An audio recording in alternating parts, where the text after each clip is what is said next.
Without any big risk, there is no big reward. Without a great obstacle, there's no greatness. And I want to fight for those that can't fight for themselves. I want to be a part of something that's trying to help people. Came back to the States. I learned about the Special Forces and the motto, De Oppresso Liber, to free the oppressed, just really spoke to me. That's how I made the decision to finally join the military, and transitions in life are hard. I have this responsibility to do something good, to utilize the good hand that I was drawn.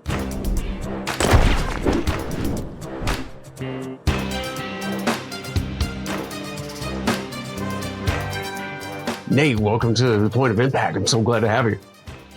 Good to be here, Aaron. Appreciate you, brother. Well, I tell you what, there's so many, I guess, corollaries, parallels with your circuitous career path and mine, though I think yours is far more, I don't know, eclectic.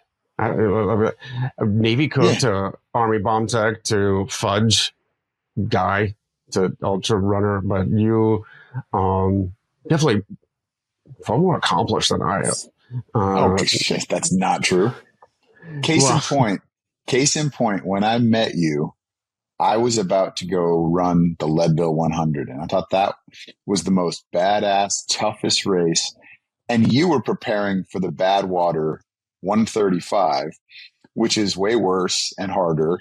It's longer. It's hot. It's in the middle of Death Valley, you know. So 135 miles at basically 135 degree heat. So I was already humbled, and you can't see where you're going. You had a lot more challenges to overcome. I mean, dude, I appreciate you saying that, but you're kind of full of crap. Hate to say it.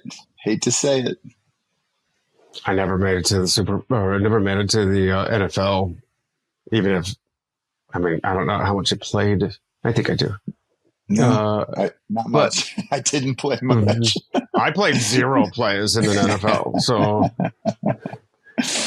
how about, by the way, so it's not just insider baseball here or insider football. Can you introduce yourself a little bit, a little background on Nate Boyer and what we're talking about? Yeah, absolutely.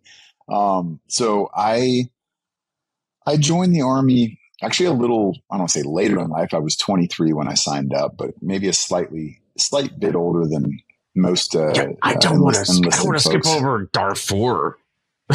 Okay, fair. Well, that's what got me there. Yeah, that's a good point. So the reason I guess I joined later was, growing up, 9/11 happened when I was 20. And growing up prior to that, both my grandparents, my grandfathers, I should say, served in World War II. Mm-hmm. But I didn't really have a familial connection to the military. And I grew up in a place called El Cerrito, which is in the San Francisco Bay Area, right between Berkeley and Richmond. So sort of the epicenter for hippie culture, and Richmond's a very rough neighborhood. And military culture, veteran community, didn't know much about it if we even had one. I'm sure we did. There's actually a very high concentration of veterans in California that I was not aware of. But at that time and as a kid, I just wasn't exposed to it. I wasn't around it so much. So it never was a genuine consideration as far as what I would do with my life. And then, I was living in Southern California at 20. I didn't go to college out of high school. I worked on a fishing boat and was interested in maybe being a firefighter. And then I became interested in film and television. I was kind of, when you say eclectic, you nailed it, but I was also confused and kind of all over the place at the same time. But 9/11 happened, and I didn't run straight to the recruiting office like a lot of young people did, which I envy and very much respect for multiple reasons. One, the main one I think is I wasn't sure, or I didn't believe that I could handle that kind of responsibility, or that I would be the right man or I guess boy, like I felt like a child, for the job at the time. I just didn't think I could have somebody's life in my hands. I'm not that guy. I won't be able to perform. And a couple years pass. I kind of feel stuck, and my friends are starting to graduate college, start their lives. And I just felt a little purposeless, and I didn't really have a mission. And I didn't know that's what the feeling was at the time. It just was, I didn't feel like I belonged. Right. And then I started traveling. I started backpacking a bit, and those travels took me to the Darfur, which is a region in Western Sudan that it has been war torn for a very long time, civil war throughout Sudan, and a genocide that was going on and was pretty intense at the time. Roughly 300,000 people been murdered, and women and children flooding these refugee camps across the border into Chad. And so I went over to help. It wasn't an easy way. It wasn't simple getting there. I called every NGO, like Doctors Without Borders, Child Fund, Catholic Relief Services, and all of them told me, well, we appreciate your interest, but you don't have a college degree. You don't have any special skills. We're not really sure what you would be doing. And I told them, I read this Time magazine article about what was going on there, and there's just such a need for relief workers. You guys are vastly understaffed. And, I've worked construction. I've worked with children with autism. I've done all these random things that I think I could help in some way. And look, I'll fly myself over there. I'm not looking for a scholarship or anything like that. And they were just like, we appreciate it, but it's just not that simple.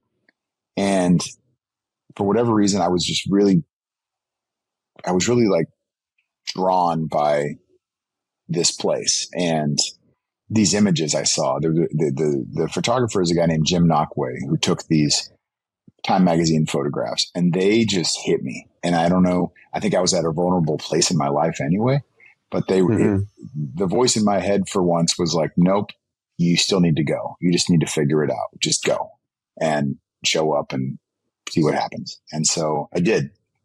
And I flew over there, and I talked my way onto a UN flight and got out to the camps and got interrogated because they were like, who are you and what are you doing here? Exactly.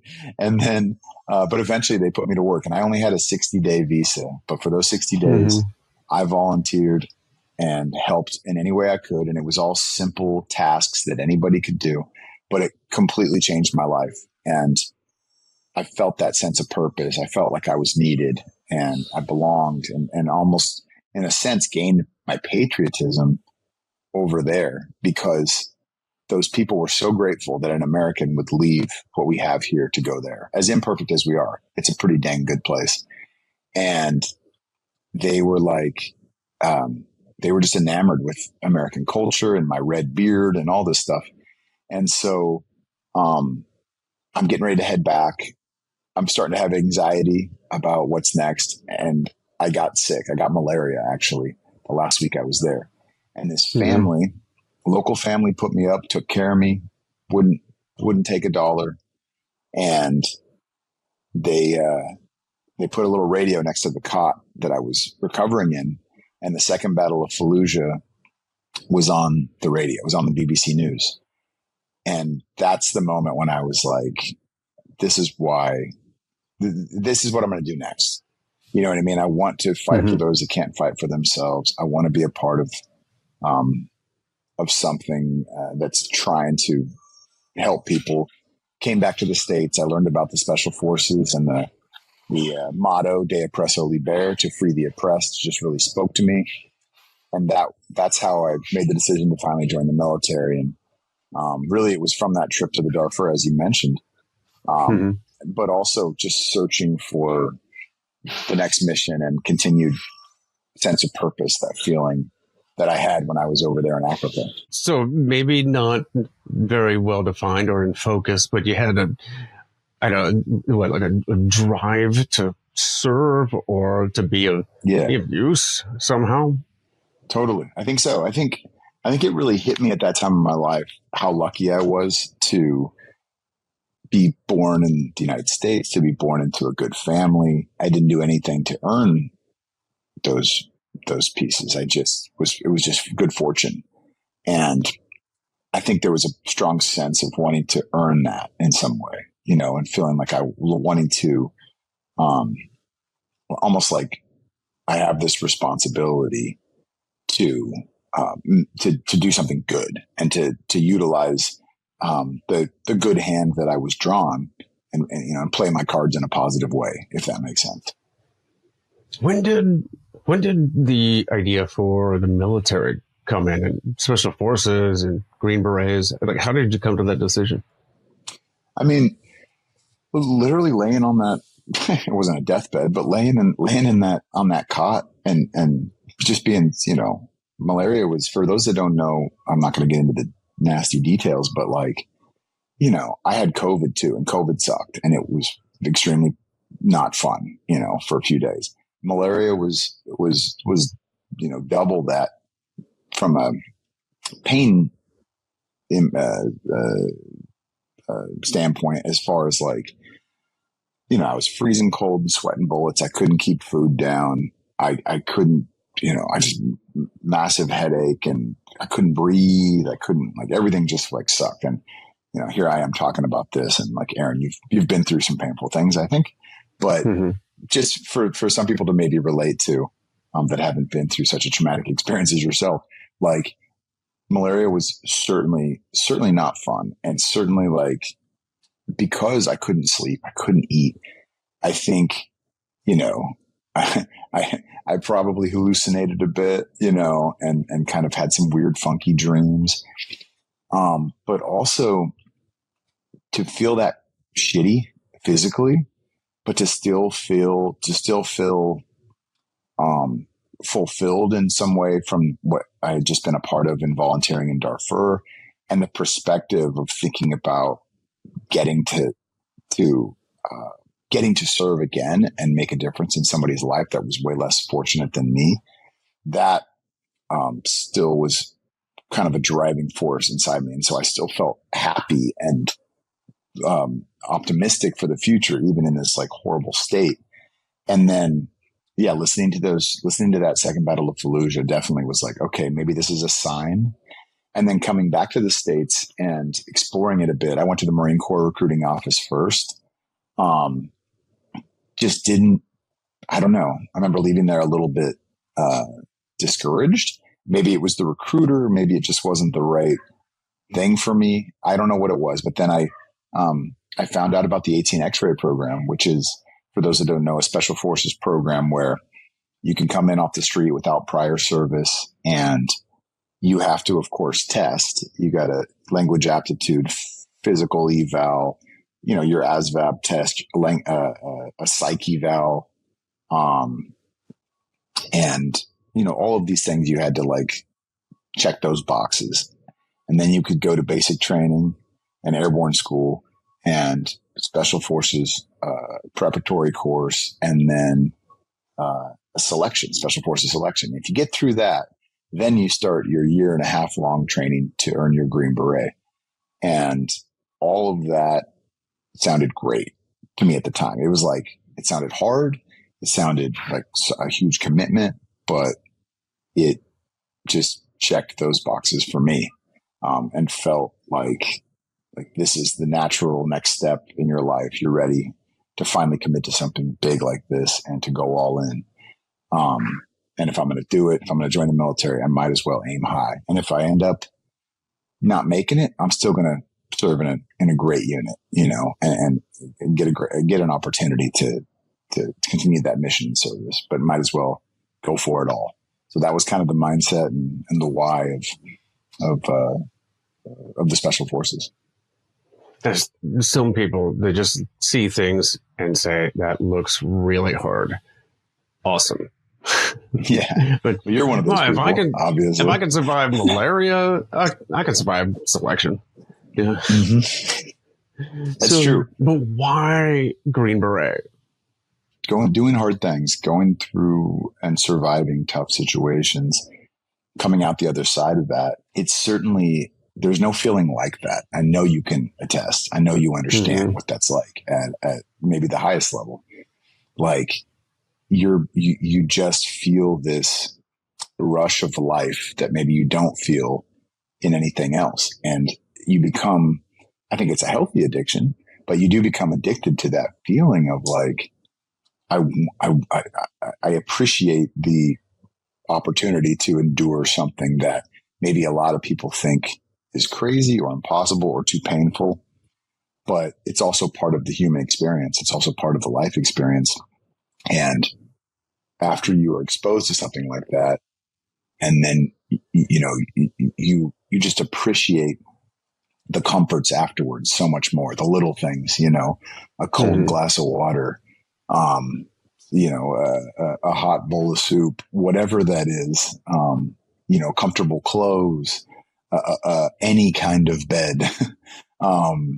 It's just like, it's very much a perspective wake up call, but it helps with the general happiness, I think.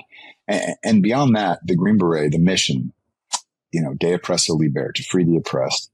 Yes, powerful model. But when I read deeper about unconventional warfare and foreign internal defense, and the fact that our missions are all by, with, and through indigenous forces, we're working with Iraqis and Afghans, if those are the countries that you are deployed to, and you're training them and sometimes living with them and fighting alongside these people, and they become your brothers in arms as well.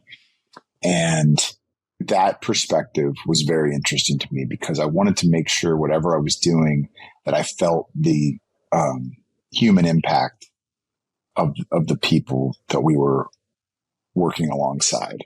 I didn't want to feel like, we're just going in there and executing this mission and going after this bad guy that we were told is a bad guy, and we don't really know. I wanted that one-to-one, like sort of hands-on, like be able to have the conversations with those people and ask them, like, what do you want? What do you hope to achieve? Like, what's the goal here for you? And, many of those people, it's the simple freedoms that we get to experience here, the democracy and, general rights for human beings, clean water, food, basic medical care, education, shelter, clothing, like those things. Like I said, and I'll say it again, we're not perfect, and not every single human being experiences that in the same way in America, but you do have the possibility of that and access to that, which many people in the world do not have, and so that was generally what, those people want. They want to feel safe. They want what's best for their family. They want to belong and feel purpose and all of that. And when you get to kind of feel and hear that through the locals in a place like that, developing country like that, with a very different culture and custom and religion that you're used to, it is like, it's nice. It's really nice to feel that connection, to feel that sort of human, connection to them, and understand that I may not agree with everything that you think and say, but at the end of the day, you kind of want the same stuff that I do. And you're willing to, in their case, they're willing to fight and die for that. And that was, that was a huge part of why I wanted to be in the special forces. Was I wanted that connection to those people and to be working alongside them. I did not want to become one of those disabled veterans that just sat on the couch feeling sorry for himself. I've always loved being creative. My creative spark was in the kitchen. I loved making others happy with the food I've made. And with this business, I can share that with so many more people. Order now at eodfudge.com. If I'd had that kind of ambition when I first started out in the military, I would have gravitated towards the Green Berets also. They're like snake-eating civil affairs guys. They really connect with so much of the military on deployment. They're out there, but they're really in a bubble, right? You're inside the wire until they armor up and they're like in their own mobile bubbles. And they do the fighting and then they come right back into the wire. And there's not a ton of interaction with the locals. There's some, they have the shuras and still, I had the opportunity when I was still a Navy cook to run a army chow hall on a fob in Afghanistan, and I was working with 9 local national Afghans in that kitchen, which was very interesting. But there was and we would go out and to the local governor's compound for a meal now and then, and that was about as much of the interaction with the locals as I got. But yeah, to be a Green Beret, you're actually embedding with them, you're living with them, you're dressing and working with them daily, teaching, learning. So I think that's incredible that you really want to integrate yourself into these communities. Yeah, exactly. That's a great word, integrate. But that is exactly it. That was the appeal for me. And that's what kind of I think that's what really broke the stigma in my own mind about what the experience in the military would be like. Because I grew up thinking, well, you're just taking orders and you're marching and you're all robots and you don't have, individualism, or you don't use your brain. You just do what you're told, and that was always a big turnoff to me. And I learned, not just in the special forces, but military wide, that's absolutely not the case. It's just what the media kind of feeds you a bit, and so what you think. And it's like, yeah, you have the John Rambo characters that you see, but those don't seem real. And when you're in, it's certainly not also. Like, there's elements of that's kind of who we are and what we do, but we're not off doing stuff on our own. You know what I mean? We've got our shirts on, like, for the most part, at least on missions. And it's just a different experience than I think what you kind of are told. I remember after high school, I moved down to San Diego, and very military town, right? A lot of Marines, a lot of Navy. And I just remember being 18, 19 years old and going out around town and seeing, seeing the jarheads, you know what I mean? And like, just feeling, this is before 9/11. So we weren't at war. And just that, seeing some of those guys walking down the street, I didn't feel like when I would see them, I kind of had a preconceived notion. But I didn't look at them and be like, wow, that's cool. That's tough. I saw like, oh man, those are cookie cutter, just clones, of one another that don't get to experience life because they go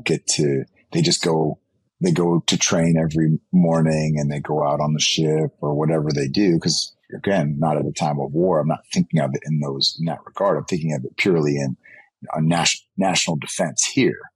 And I'm like, yeah, I want nothing to do with that. Like, I don't want to be a part of that. I can't just be taking orders all day long. Like, no, I want to do what I want to do. And there's an element of that, of course, in the special forces, but there's also an element of that military wide. Maybe not when you're a E1 private so much, but as you grow in the military, you take on more responsibility. You have to make decisions. More and more throughout the war. There were other units, more conventional units, that were doing the special forces mission, that train, advise, assist mission, where we were trying to hand off what we were building to the locals, and in hopes that they could, handle it themselves. Obviously, I don't think we, as a military, when I'm talking about soldiers, sailors, Marines, airmen, I don't think we necessarily failed and did a poor job. I think we weren't necessarily set up to succeed and hand off that package correctly, and that's okay. So I do hope that people realize that, veterans especially, that most of us did what we change almost every 4 years or so. Yeah, sounds about right. About 4 years. Complete Just about every change. 4 years, the priorities just change a little bit drastically. That's true. But how long are you in the army? Well, I was you were in. How long were you active? I was active from until 2010. So to 04, I signed up. Didn't ship off to basic till early 05, and then in 2010, I decided to go to college. Finally, I had just turned 29, and I just remember that feeling of like, oh man, I'm going to be 30 next year. If I don't go to college now, I'm never going to go. And I was up for reenlistment, and I just kind of made the decision not to. I remember my team sergeant, we were in Iraq, and he asked me, he suggested I reenlist there because tax-free bonus, if you reenlist in a combat zone. Mm-hmm. And the bonus wasn't huge, which probably helped my decision. But also, I thought I was like, you know what? I'm ready. I'm going to go do this thing. And also, I had this silly childhood dream of playing football that I never had realized. I didn't play as a kid. I played baseball, I played basketball, I played soccer, I played all these other sports, but I never played football, and it was my favorite sport. I mean, I grew up in the Bay Area when the 49ers were, winning Super Bowls, that dynasty. And so my heroes were Joe Montana and Jerry Rice, and, Ronnie Lott. Like, those were my heroes as a kid. So, and then Pat Tillman's story had an impact on me, a guy that left football, left $4 million a year contract to go join the Army after 9/11, and tragically was, killed by friendly fire in 2004. That his story, ironically going the other way, inspired me. That was part of my inspiration for going into the military, part of that push. And now I was like, you know what? If I'm going to go to college anyway, why not just try out for the team, wherever that is? Just try out for the football team. So I started preparing for it then. I'm the kind of guy, when I make a decision and I commit to it, I start today. Let's start preparing for that today. So I was still in Iraq, and I was Googling and YouTubing football drills, and I was practicing those drills out behind the HESCO barriers, on the range when the range was cold. No one was firing, of course. And I was running wide receiver routes and trying to learn how to backpedal in case I wanted to play defensive back. And this is all before I was even applying to colleges. I just kind of, made that call. And also, this is in 2008 and 2009 at this deployment. The Texas Longhorns were really good at football at the time. They were on a run. They didn't play in the national championship game that year, but they were close. Mm-hmm. And, they had Colt McCoy and there was kind of a studly team, and they were always on Armed Forces Network. Every week they had the Texas game on. And it's because there's a ton of Army vets from Texas, a ton of military that comes out of Texas. When you look at some of these, even though they were Navy, you look at some of the most, Chris Kyle and Marcus Luttrell, and they're all from Texas. You know what I mean? And I would see that Longhorn flag in people's windows, and my team sergeant wore a Longhorn ball cap, and he wasn't even from Texas. So I just was getting all these signs pointing me in that direction. And I decided that was what I was going to do. That's where I was going to go. So I came back to the States in 2009. Had one more trip to Israel with the Special Forces, and I was over in Israel actually when I got the email that I'd been accepted into the University of Texas, and that I could start the next semester in the spring. And so, I transitioned out of active duty in 2010, went to college, and then later that year, I guess early 2011, I re-enlisted into the Texas National Guard and did 4 years in the Guard while I was going to college and playing football. So that was an interesting college experience in its own right. Not only being an older student, not only being a veteran who's now playing football, but being in the Guard now and deploying in the summertime, while, other kids were doing a very different type of internship than I was doing, I guess. It's funny. Instead of Darfur, I decided to go to Bowling Green State University. And instead of the malaria, I did choose the hangover first.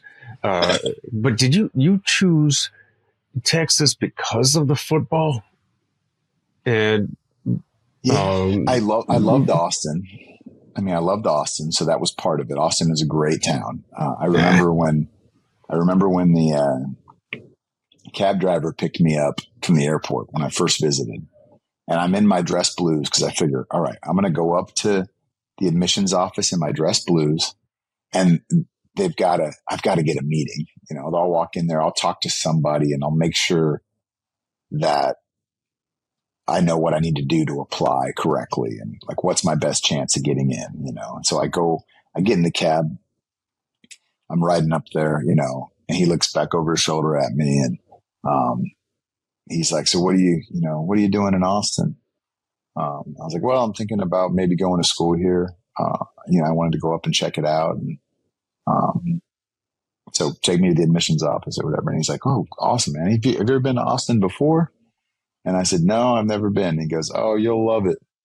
All the cowboys smoke pot and all the hippies carry guns. And I was like, okay. I mean, that's pretty funny.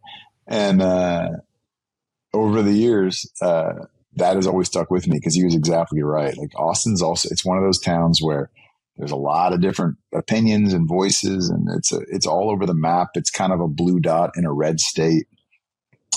But it's like, I think that's what makes it cool and that's what makes it weird. The official city motto is keep Austin weird. And it's because it is all over the map. It's the capital of Texas, but it's also a hub for the arts, and South by Southwest and Austin City Limits and Texas football. And it's like, there's all these things going on there, and it brings people from all over the globe, really, but all over the map as far as like who they are, what they believe in, how they look, what they're into. And I love that. I love that mix because it's definitely Americana at its best. So that was that's why Texas, and that's why Austin. It was like a mix of those things. Also, the fact that it's a legendary football program and a great school, a great public university. I wanted to go to a really good public school, and it's one of the best. And McRaven wouldn't tell them to make their beds for another 5 years, 4 years. You wouldn't, 2010.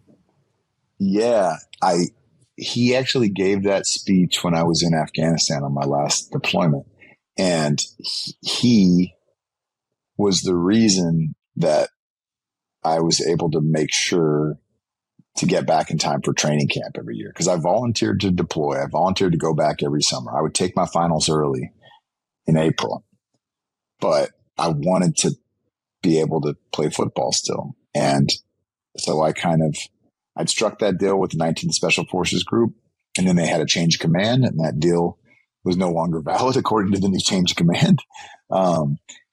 And so, look, he was McRaven was the SOCOM commander, and he's a Texas grad, Longhorn fan. He came out and spent time with our team, spoke to the team in 2012 during the season. And I got to know him pretty well at that time. That's and cool. He had just asked, he'd said, do you want to go, would you like to deploy a couple more times? And I said, I would. And he said, we'll make it happen. And I said, my only request is like that I go in the summer and get back in time for football. And he was like, oh, that's a given. Like, I'll make it happen. So you kind of did. He did that.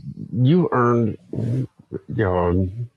top tier football entry. Kind of it's like a shortcut, but not really, because you did do special forces to get there. But right. Texas football, that's kind of like a way of life. Every young boy, just about. grows up playing football there, and they eat, drink, sleep football. It's pretty competitive. And here you come just right after Army service, come to the school and say, hey, I want to play without having played. You haven't ever played organized football before then, have you? No, I hadn't. I played other sports and I was in good shape. I was in probably at least close to the best shape of my life at 29 years old. So, that certainly helped. I had endurance forever. I mean, I was always a kid growing up playing, like, for instance, sports like soccer and basketball, which you're pretty much running the whole game. I wasn't the fastest guy. I couldn't jump the highest, all that stuff, or the quickest guy even, but like I could just keep going. Like I had a good motor and I would, my lung capacity was pretty solid and I could just keep going. It was like the Energizer Bunny. So on the football field, it's 5 to 7 seconds every play, right? So it's pretty quick. However, I think they saw, even though I didn't have a fast 40 time or anything like that, they saw somebody who's going to come to practice every day, who's never going to quit, who's going to go as hard as he can on every drill, who will probably get run over but bounce right back up, and maybe be a leader in the locker room. I don't think they ever thought that I would play, and that's okay. I was going to ask you about that. Is that was there from your college experience, football, and then afterwards into the NFL? Is there a certain perspective that helped you, that you learned from your military service that kind of made you stand out on the team? No, I mean. Well, I guess maybe, I know you've got that leadership ability already. You've got the leadership experience, and then you're joining a team where these guys are what, 8, 9 years younger than you. Yeah. I mean, like I also felt though the best way for me to lead was just by example, because I didn't think someone who wasn't playing, which I never, I didn't play at all my freshman year. I didn't think someone who wasn't playing should be the voice in the locker room, if that makes sense. It's like I equated it to, and of course, the battlefield and the ball field are different places. But if I had somebody who wasn't going out on the missions with us back at the base, who trained with us and all that stuff, but he wasn't out there getting shot at, and then we get back to base and we're huddled up and he comes over and he's trying to like rally the troops, I would be like, shut up, man. Like, you're not out there with us, so you don't get to do this. And I didn't want to be that guy. So even though the coaches encouraged me to speak and to say more, I just would push back on that. I'm like, I mean, honestly, if I'm not on the field, I shouldn't be that guy. So I'll keep leading by example, by working hard, by showing up. If somebody asks me something, I'll answer, but I'm not gonna be sort of a proactive vocal leader in that way. And then my sophomore year, I just wanted to find a way to play. So I pointed out the most thankless job on the field, which is long snapping. And I taught myself to do that and ended up winning the long snapping job. So then for my last 3 years, I was playing, even though I wasn't the quarterback or the middle linebacker.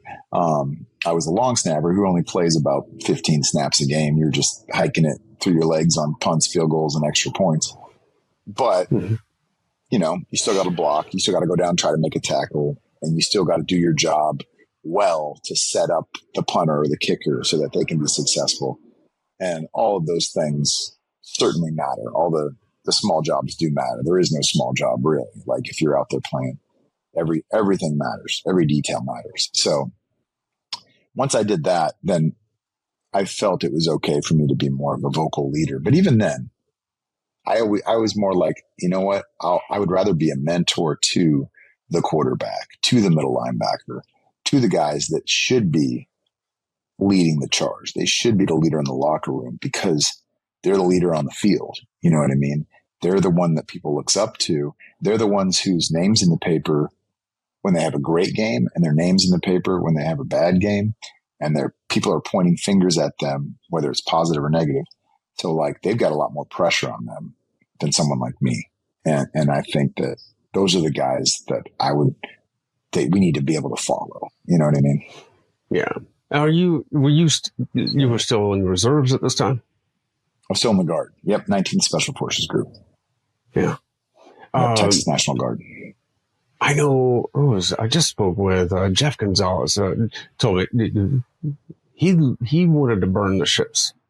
You know, he left the SEALs, left the teams, and he just wanted to get out completely. He didn't want to keep one foot in the military and have like a safe landing in case Plan B didn't work. On the flip side, you don't have much of a fear of taking big risks and trying to reach big goals, right? I mean, go to Austin to play football and you made the team, and then graduate college. You spent what, 4 or 5 years at Austin? Yeah. And then what? Yeah. I mean, to speak on that real quick, without any big risk, there is no big reward, you know. Without a great obstacle, there's no greatness. Like that's just part of the deal, unfortunately. So, you know, if you want to achieve something at that level, like it's not going to be easy. It's probably going to be competitive. That's just the way it is. Mm-hmm. And initially, when I initially got out, I thought I was going to be completely separate too. I didn't think I was going to go into the Guard. You know, when I separated from the Army off active duty, I was like, cool, did that. You know, I'm done. I'm moving on. And then I did miss it. You know, I missed the mission and I missed the people. I didn't miss the circus, but I did miss the clowns, as they say. You know what I mean? And that was like, that was something that kind of hung with me. So I had the opportunity to go back in, and I did. And then when that all ended, after playing for 4 years at Texas, and my last deployment was in 2014. Coming back from that, I knew school was about to be over. I was finishing up my master's degree. I had one more semester that I was going to do in Los Angeles, like a sort of a semester abroad, but in LA, because I was interested in the film and TV stuff once again. And then also, it just was time. Like the war was winding down. I was part of the last commando mission out in Afghanistan, working with the Afghan commandos. And we were going to transition to sort of a pure train, advise, assist, not really, no longer going outside the wire on offensive operations, partnered or not. At least at the time, that was the plan. And so I just figured it was a good time for me to sort of draw back as well. And then I got invited to play in the senior all-star game out in Charleston, South Carolina. And it was the Medal of Honor Bowl. For a couple of years there, they had a senior all-star game called the Medal of Honor Bowl that was hosted by the Medal of Honor Society, or the Medal of Honor Center for Leadership. I can't remember exactly, but I got to go to this event out there with a bunch of Medal of Honor recipients before the game and meet these people, right? And I got to play in this all-star game. And it was like, I thought it was just going to be for fun, kind of the last game. Doesn't really matter the outcome of an all-star game. No one really cares. And I get out there, and that week at practices, there was all these NFL scouts there. And, granted, I'm 34 now at this time. And I just turned 34. It was like, I'm pretty sure football was over. And I had 4 different teams interview me, and kind of talk to me about if I was going to try and play at the next level. And, I kind of felt like at first I'm like, well, these guys just want to talk to me because they think I got a cool story, and that's fine. I appreciate that, but they're not serious. I mean, I'm too small for the position. I'm definitely too old. I'm the NFL is another level. Like these guys in college, there's different rules too. Like on punts, you can snap it and start running downfield to try and make a tackle. In the NFL, you can't cross the line of scrimmage till the ball is punted. So like you have to block these great athletes that are going to try to block that punt. And, I weighed 185 pounds in college, and these guys, they're big and fast. And so I just thought, they're just patronizing me a bit, and they're just, I don't know, they're just being nice. They're being polite. But then they kind of followed up with me, and they said, you need to put some weight on, but you really should go for it. You're a good snapper. And it's probably the one position that you could play at that age as a rookie. And it's going to be a long shot, but you should go for it. So what I did was exactly that. I mean, I started putting the weight on as soon as that game was over. I gained about 30 pounds in 4 months, which was not all good weight, a lot of bad weight, but I just had to put it on to even get considered. And then sure enough, the draft rolls around, and I got a call from the St. Louis Rams and the Seattle Seahawks, and I had to decide which team I wanted to sign as an undrafted free agent. And I picked Seattle because they'd been to back-to-back Super Bowls. It was the bigger challenge, My dad was from the Pacific Northwest. He's from Oregon. My grandpa was born in Washington State. Didn't really have a connection to St. Louis. And the Rams weren't very good back then. They were like 4-12 the year before, I think. So the idea of sharing a locker room with Marshawn Lynch. You made the team? You tried out? You made the team? Yeah. So they signed me as a free agent. So I went out there and was, participated in training camp and rookie mini camp and all this stuff, and then got to play in one preseason game, which was amazing. It was one of the highlights of my life, getting to play in that NFL game and, share the field with Peyton Manning and the Denver Broncos, who won the Super Bowl that year. And, my locker room was Marshawn Lynch and Russell Wilson and Richard Sherman and all these superstar Seahawks who were very cool to me, and treated me just like everybody else. I was the oldest guy on the team as a rookie, with a very different background and the newest to football. So it was definitely an experience that I'll never forget. I was very grateful for that opportunity. So, I mean, I think that you made, that was a record, right? Oldest rookie in history? Yeah, at least in the modern era. I think back in World War II era, there was some different things going on, but, in the Super Bowl era anyway. Yeah, I think I was the oldest rookie in NFL history. Yeah. So you get to play with the Seahawks briefly. Yes. I know in my own history, my own, I guess, self-development, I went from more selfish pursuits, just learning how to be, you get a work ethic, right? Sense of accomplishment and being proud of being able to accomplish something and succeed. Then it was more about turning my efforts towards something more than just me.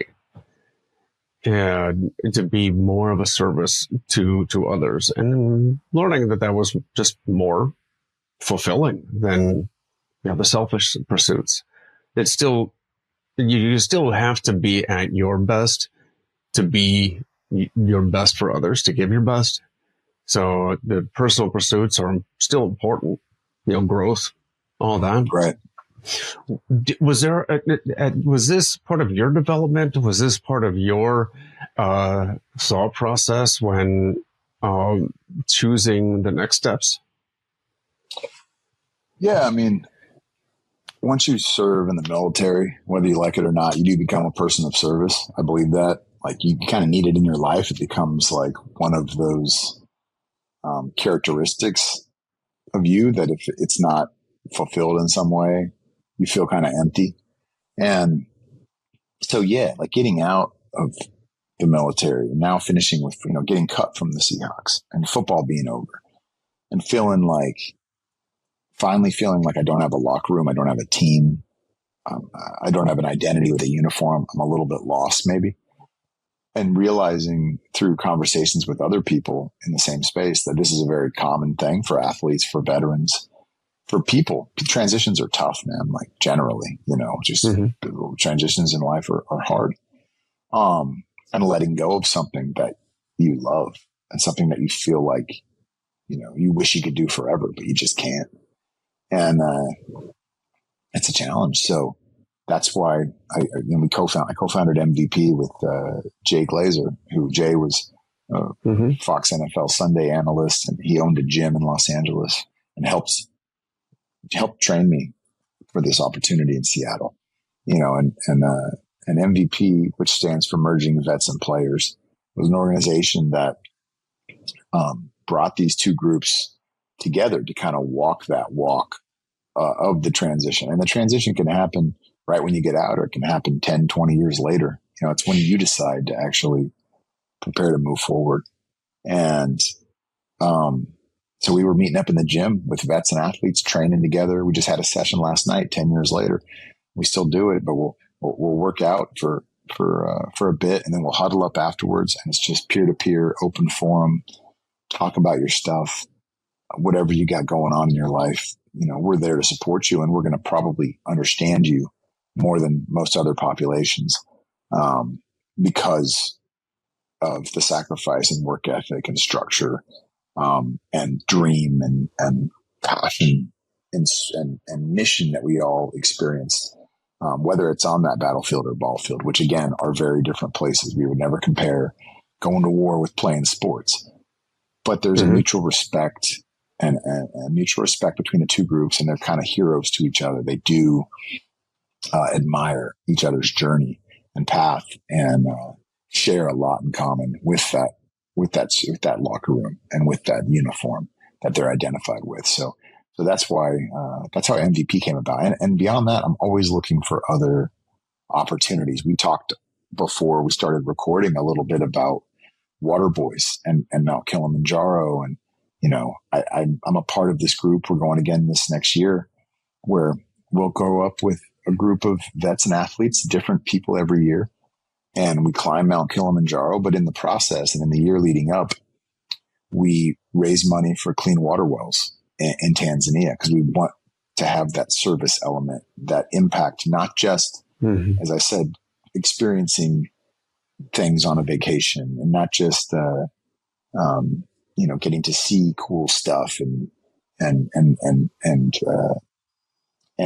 be exposed to a culture, but impact that culture, impact that place in a positive way, leave a footprint, but one that is giving these people a fair shake and an opportunity that you've had maybe yourself growing up that they haven't, and that was just luck of the draw or the reverse of that for those people, So I'm always looking for stuff like that, to free the oppressed will stay with me forever in whatever I do. And I want to try to implement that into my daily life at some level forever. It makes the challenge more bearable, it connects you more to the challenge itself by having some kind of a service project or some kind of benefit to others. I know, right. I've done this with some of my ultra marathons where I'm raising money for some group, some fundraiser, it's an organization that's dear to me. And then there's more responsibility there to succeed, more, motivation, other than just letting myself off the hook if I want to, quit. Totally. You can't let those people down. You can't let them down. You can, it's easier to let yourself down a little bit, but you're like, nope, it's for these people. It's for this mission. It's not for me. And it holds you accountable. I agree. All right. The first experience that with Eric Weinmeyer's group, No Barriers, when it was an all wounded veteran team of 19,000 foot peak in the Peruvian Andes.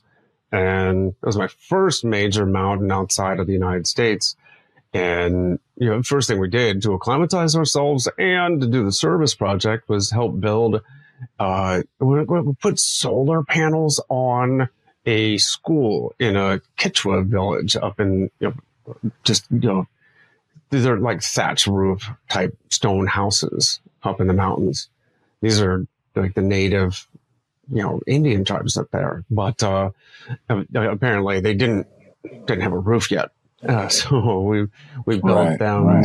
Right. We helped them build some of their stone kitchen.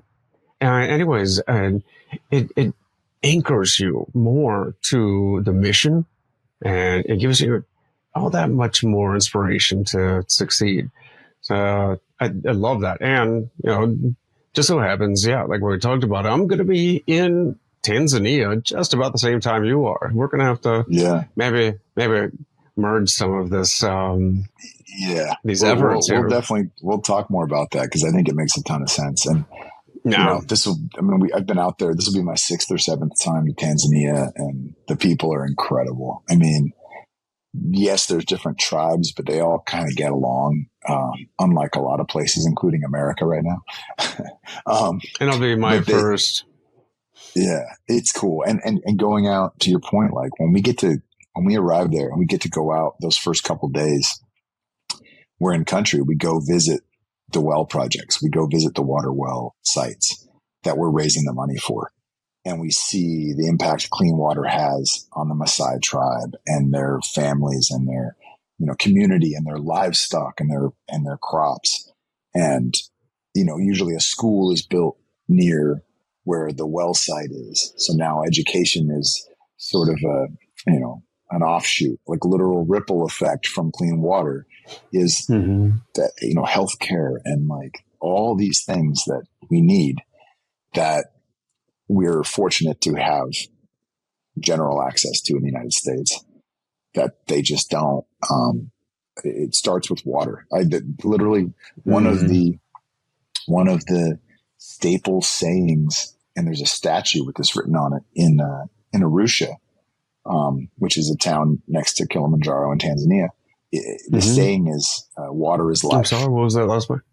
Yeah, water is life. So that is like a phrase they use out there. Water is life. And it's like an everyday phrase because it does spring life to so many other aspects of their community. But without clean water, you just have nothing. I mean, these young women go collect, they walk 5 miles sometimes to go collect dirty water, water that's riddled with disease because they don't have access to the clean water that's in the ground, sometimes 100 or 1,000 feet below them. And so that's what we're aiming to help solve. That's with Waterboys. And you've also, of course, got MVP, Emerging Vets and Players. And that's your connection between military service, the veterans, and professional athletes.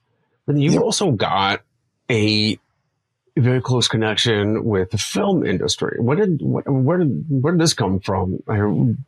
You got your finger in a couple different pots. Yeah, it's just, that's personal passion. Like that's my football dream now, is making films. And I've been fortunate to be a part of a few of them. I've hosted a couple. I hosted an NFL Network series and a Discovery Channel series, and got to do some of that stuff in front of the camera. Done some acting, and I love that. But being able to get behind the camera and kind of write and create and develop stories with other veterans and athletes and people that are neither of those things, and kind of tell our stories what I think is in an authentic, accurate way, is a passion of mine. So, I got to the first movie I directed is called MVP, and it's based on the formation of Emerging Vets and Players. It's a scripted movie that's got, Randy Couture and Tony Gonzalez and Michael Strahan and Howie Long have cameos in it, as well as a lot of veterans playing veterans on screen. And it's about a Marine who's living in a homeless shelter and a former NFL player, first year out of the league, and they're both going through that same struggle of transition and moving on, and like realizing and remembering all the good and not focusing on the bad, not focusing on why they're no longer playing football or how they can't serve in the military anymore. And they meet each other and bond over that struggle, that shared struggle. So that's what that movie's about. And people can still see that movie. It's out on Paramount. Actually, it may not be on Paramount Plus anymore. It may just be Prime, Apple TV, and Tubi, and some other places. But go watch MVP, because that's a movie we made with just a couple $100,000, which in movie money is like nothing. But we got it out there, and it did pretty well, considering. And so that was the first one that I was really proud about. And right now I'm directing a D-Day 80th anniversary documentary that we're editing right now. But we went out to Normandy for the 80th anniversary and started interviewing these guys that are, some of them are 105 years old, and letting them tell their story one last time. And so we're working on that right now, and a few other things in the pipe. But I read something about it. Is this the one that was it Sylvester Stallone had picked up? That was MVP. Yeah, Sylvester Stallone is an executive. He's an executive producer on MVP. Yeah, he was just passionate about the mission and the story, and he didn't ask for anything. He just lent his name to us because he liked what we were doing. So always grateful for that. So you've got the documentary coming up now. When's that going to be released? Hopefully in the spring. The goal is the spring. We'll be submitting to film festivals and whatnot, and we'll be doing some screenings. And the springtime I think makes sense with coming up on Memorial Day, and then eventually the next anniversary of D-Day, which is June 6th. So soon. Do you have any other projects in the works? I got a few other things, but nothing that's on the way like that. I mean, I am acting in a movie called Sweetest Day that'll be out. We filmed it a while back, but it should be out soon. That's kind of a horror comedy, so a little bit different. But I'm always working on something. It's called Sweetest Day. It's not out yet. Okay. But that'll be a fun one too. Been doing any more acting? Not at this moment. Nothing lined up currently. But always open to it when the opportunities come and they make sense. Let's talk meat. Yeah. Yeah. Let's talk about 8 Primal. Because obviously not busy enough. What is 8 Primal? Yeah, 8 Primal. It's a meat company that I co-founded. People want to support veteran-owned companies, and I appreciate that. But beyond those companies typically supporting a nonprofit, a mission, like we support MVP, like what is unique and special about your company? And I think to me, like I always talk about vulnerability and transparency and honesty and all that. Like there's a few meat companies out there that provide a similar service where, they work with farms, and then you order the meats online and they box it up and they send it to your house. But it's not always clear where those meats are from. And the quality of those sometimes lack. And just like when you go to the grocery store, you don't really know what you're getting. It's tough. And people are often intimidated by the butcher shop. You go in there, like, you don't know what you're looking at or talking about. You just trust the butcher, and I'm one of those people, and I love good meat. I eat meat with almost every meal, but until I taste it, before getting into this business, I didn't know what was good, what wasn't, how it all worked.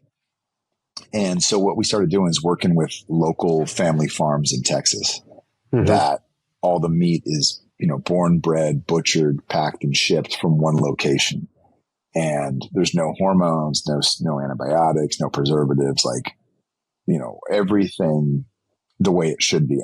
And getting a chance for me to go visit those places and see the operation and watch it all happen and see the, how the animals are treated and the open range that they actually live on was good, because I've driven past ranches in the past where I felt this ill feeling because these animals are, just crowded into small spaces. And I'm like, they're not living their life at all.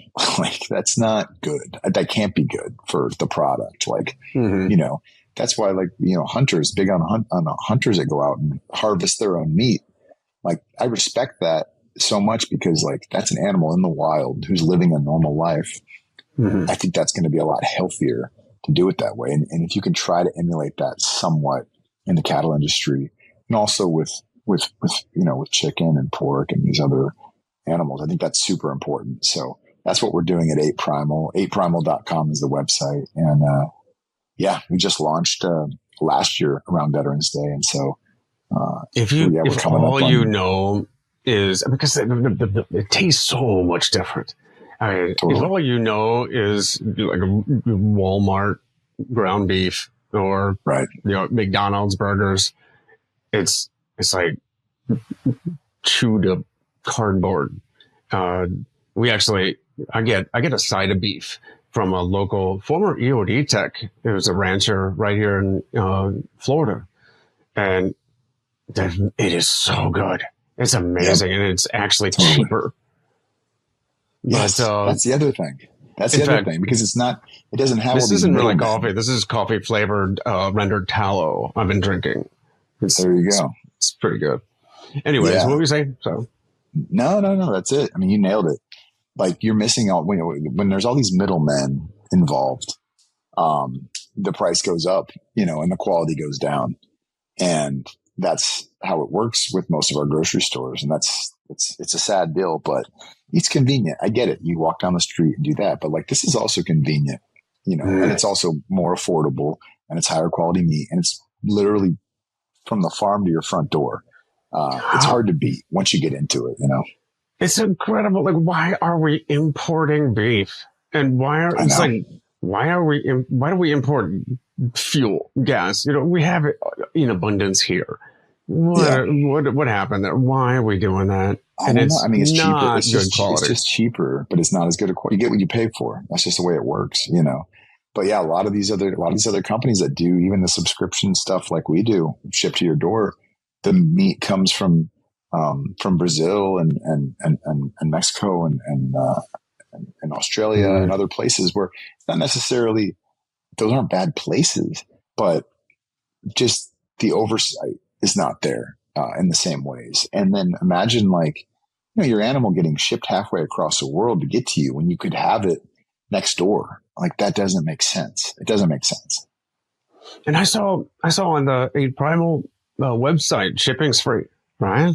Yeah, free shipping. And if you do subscribe to like a monthly, which you can cancel at any time for free, but if you subscribe monthly, you get a discount as well. And anyway, it's so good. I encourage people to try it. I got to send you something. All right, brother, we're getting a little bit long on time here. So I think we need to segue into the final segment, the countdown to impact. And that's 3 books, 2 quotes, and 1 person who have all made an impact in your life. Man, well, one that you and I maybe connect on book-wise off the top of my head is Born to Run. Do you know that book? Yep. It's a great one. And it's just talks about this. It's about this community down in Mexico, essentially this tribe that basically runs ultra marathons weekly. And it's just part of their culture. It's just what they've done for years, and how that, positively affects their community and their mood, and just who they are, and like how our bodies are meant to be very different than the way that we're utilized today. We're not meant to sit in chairs as you and I are doing right now, as much. We're not meant to. We're meant to move. We're meant to like be out there. Hunting and being hunted a little bit. That is who we are as human beings, and sort of getting back to I think is very important. So I love Born to Run. Anthony Bourdain is a big hero of mine. And, a legend, and unfortunately, passed, took his own life. It's very sad, very tragic. But the book that sort of put him on the map is called Kitchen Confidential. And so I definitely enjoy that book. And honestly, East of Eden, which is a Steinbeck novel, I read that when I was in the Darfur, and it's about a family in Central California 100 years ago, right? Kind of not really anything to do with my time in Darfur, but for whatever reason, just the way it's written, and the connection to it, that I felt sort of bringing me back home while I was in a very foreign place. I read that book in like 3 days, and it's a long book. It's like 1,000 pages or something. Maybe not. But it's amazing. It's a must read for anybody. I love that book. It's very good. It's a very amazing good book. Somebody just did a breakdown on that. Somebody recently did a breakdown on that book. It was Ben Shapiro, his book club. But he did a breakdown on East of Eden. It was excellent. Anyways, sorry, it's cut you off. Yeah, but thumbs up for me on that one. Yeah. So those are my books.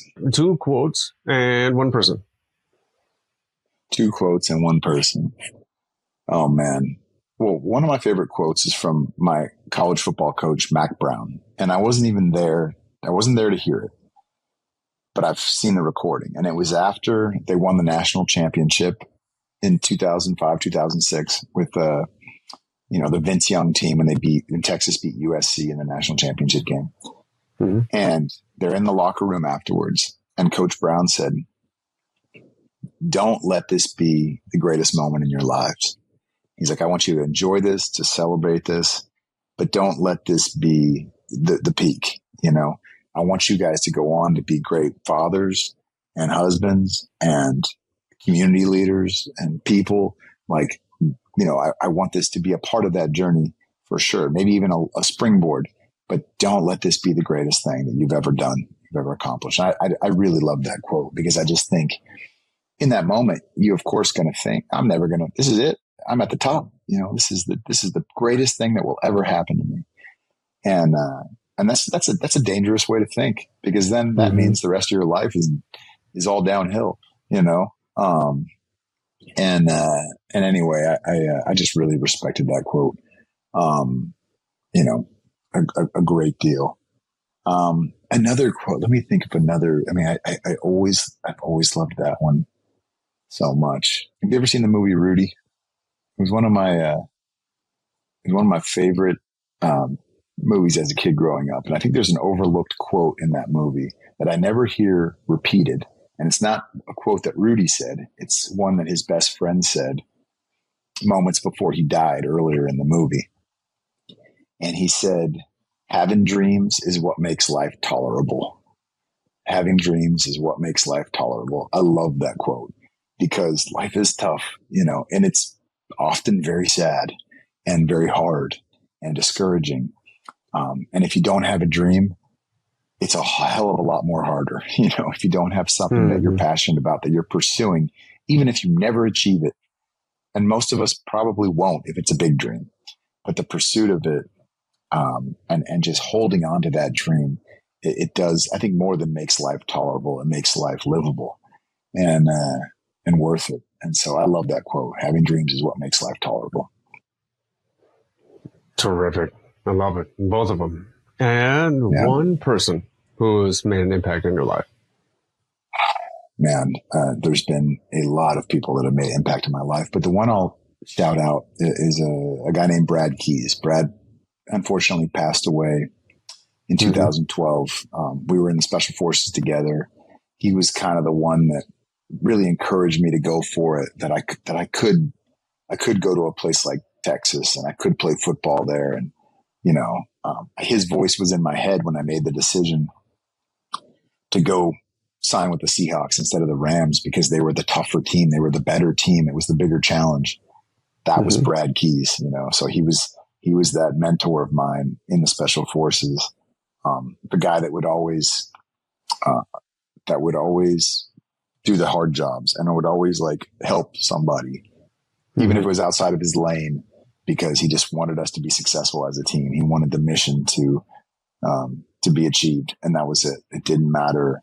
It didn't matter how and who got the credit for it. So Brad Keys, rest in peace, brother. Love you to death. But one of my special forces brothers that really had an impact on me. Sounds like a terrific role model, terrific mentor. Yeah. All right. Last two questions. One, what does legacy mean to you? Legacy. That's a great question. I mean, to me, it's just remembrance, really, because I think that's what a lot of us, that's all we really want. As you get older, death becomes more real, and of course it can happen at any day, at any moment, as you know. But, we think of it still typically in terms of a certain age, right? And as you continue on, at least as I continue on, I think about like, what will I be remembered for, or how will I be remembered? And I think that is essentially your legacy. And I hope that beyond people just thinking about me from time to time, that they consider my legacy something that has inspired them to chase their dreams, to go after anything that's in front of them that they're passionate about, to realize that anything is possible if you just show up and commit to it and pursue that dream, and put in the work. So that's what that means to me, because I think of people like Pat Tillman's legacy, someone who passed I think he was 26 or something. He was very young. But I think when I think of legacy, I think of people like Pat, because he'll always be remembered as that person who left so much to go fight for what he felt was right, and that's just it's just such an inspiring thing, and something that we all can live up to. My buddy Brad left a legacy, and I want to honor that legacy with the way that I live my life. No, all of that was incorrect. So we're going to have to erase that entire episode, I think, right into the trash. Oh my gosh. Perfect. Oh, my friend, thank you so much. It was so great talking to you. Last question. Where can people find out more? They can get involved in your charitable efforts. They can buy some meat and just follow you. Where do they go? Yeah, they can follow me at Nate Boyer 37 on the social media platforms. The meat company 8 Primal is the number 8primal.com, 8primal.com. For merging vets and players, or MVP, go to vetsandplayers.org. And for Waterboys, and the Kilimanjaro climb specifically, go to waterboys.org/Kili, Kili. And that's it. Awesome. All right. All that's going into the show notes. But then, like I said, this is great. Really enjoyed it. And I appreciate it. Thanks for coming on. Thank you so much. And last thing I'll say is I would encourage people to go watch that MVP movie. If you're listening to this today, you want to learn more about MVP, go watch the movie. Because I think that's the best way to kind of get it, if that makes sense. Okay. All right. We'll put that in too. Thank you, brother.